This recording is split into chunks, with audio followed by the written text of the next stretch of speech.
always is the mystery. The thing we don't know, as Vanderloo put it. The mystery of life is not a problem to be solved, but a reality to be experienced.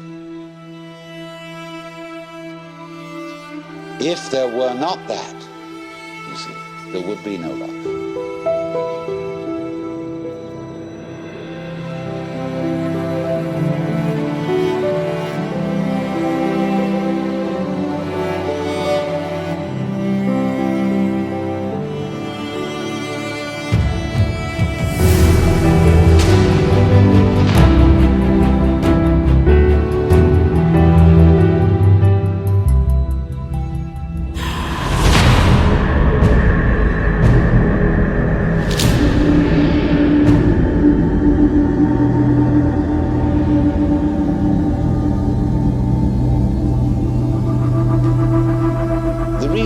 Certain people turn to philosophy.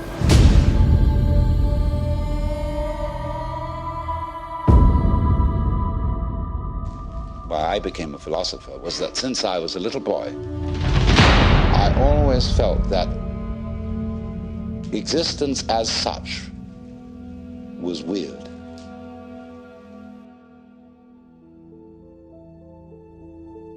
Here we are. And isn't that odd? Of course it's odd. What do you mean by odd? Well, it's what's different from even. I mean, what's odd stands out. What's even lies flat. But you can't see the outstanding without the flat background.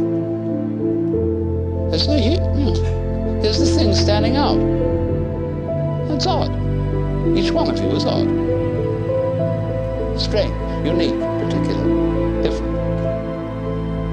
How do we know what we mean by that, except against the background of something even, that is not differentiated, like space? So you get this philosophical itch.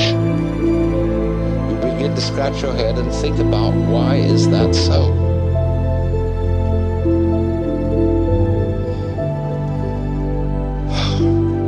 Well, after a while, you realize that's a meaningless question.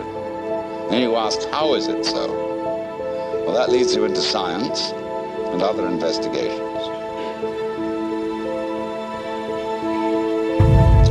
So you want to know, what is it? I mean, this happening, this thing called existence. What is it? And you ask that question long enough, and it suddenly hits you that if you could answer it,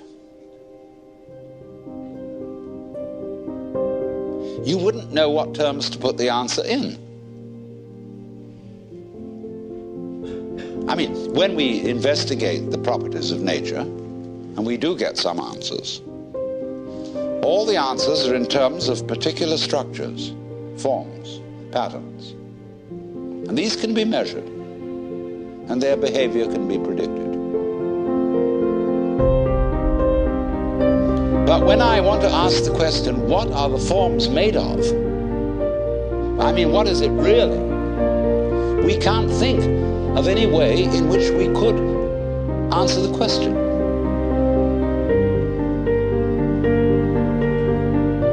Because we would have to have a class of all classes. When you ask the question, what? It's like saying, is you is or is you ain't? Is you animal? Is you vegetable? Is you mineral? Are you a Republican or a Democrat? Are you male or female? Are you a Christian or a Jew or a Hindu or what have you? We classify always to give an answer to the question, what is it? And when you classify, you distinguish an inside group from an outside group. Right. So what we want to know is, what is the group of all groups?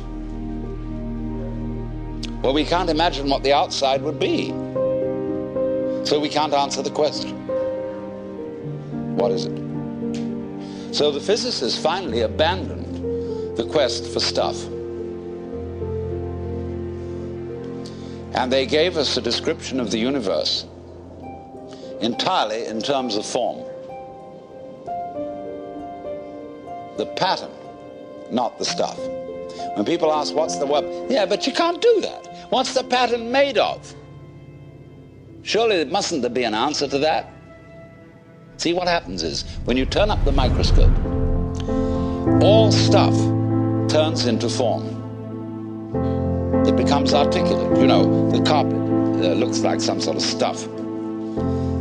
But when you look at it under a microscope, you will see the crystalline structure of the nylon or whatever it's made of. See? They want to know, what are those crystals made of?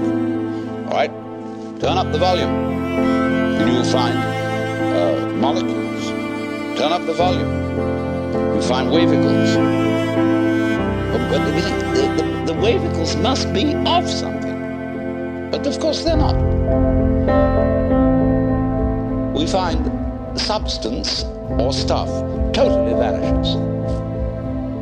And we're left with form. Or let's put it in another way, everything is a matter of form.